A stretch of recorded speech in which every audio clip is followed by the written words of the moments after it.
আসসালামু আলাইকুম গাইস। তো আশা করি সবাই ভালো আছেন। আজকে নতুন একটা চা বানাবো, সেটা হলো ব্লু টি।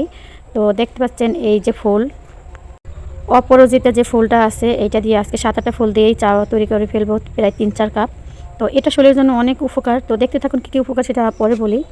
তো আমি এখানে 4-5টা ফুল নিয়েছি, আরও 4-5টা নেব, তারপরে আমি সুন্দরভাবে চাটা তৈরি করবো। দেখতে পাচ্ছেন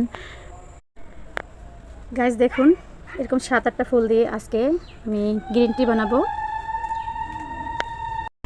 তো এদিকে আবার তারা কি পূজা দিচ্ছে, লুলুরি দিতেছে, যার কারণে আমি ভয়েসটা কন্টিনিউ দিতে পারি নাই, দুঃখিত সেজন্য।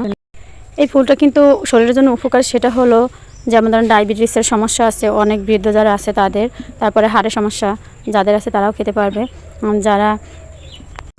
যাদের কিছুক্ষণ পর পরে রগে টান লাগে তারাও খেতে পারবে, বিভিন্ন সমস্যার কারণে খেতে পারবে। আরও উপকার আছে। তারপরে যদি অ্যালার্জি জাতীয় কোনো সমস্যা থাকে, শরীরে চুলকানি, তাও দূর হয়।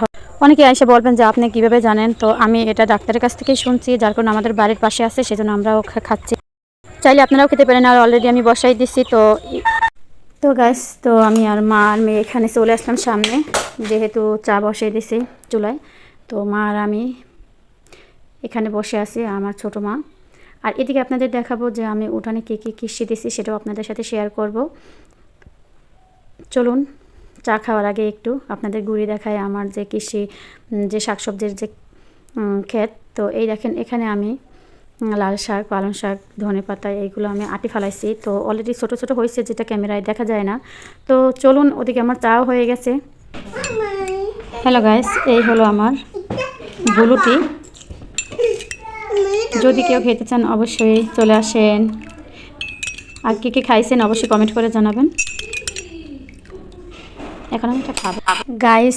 চাটা এত মজা হয়েছে, এত মজা হয়েছে, আমি এক নিমিষেই খেয়ে ফেলছি। তখন ভিডিও অন করতেও মনে ছিল না। আর এদিকে আমার মেয়ে আমাকে খুব মারধর করতেছে যে তুমি আমাকে না দিয়ে কেন খাইছো। আর ওর কথাও মনে ছিল না, ওর সামনে বসা ছিল যে ওকে দেবো, তাও আমার খেয়াল ছিল না। পরে তো আমার মেয়ে খাওয়ার পরে খুব আমাকে মারতেছে যে আম্মু তুমি আমাকে ছাড়া কেন খাইলা। পরে আবার আমার মেয়েকে আরও 1 কাপ দেওয়া হয়েছে। যাই হোক, তো আপনারা যদি বাসায় ভাবে তৈরি করেন এই ফুল দিয়ে, তো অবশ্যই এটা চিনি দিয়ে খাওয়া যাবে না, মধু দিয়ে খাবেন। এটা লক্ষ্য করবেন। চিনি দিয়ে খাওয়া যাবে, কিন্তু এটা কোনো উপকারিতা পাওয়া যাবে না, এটা মধু দিয়ে খেতে হবে। তো সবাই ভালো থাকবেন। আল্লাহ হাফেজ, টেক কেয়ার।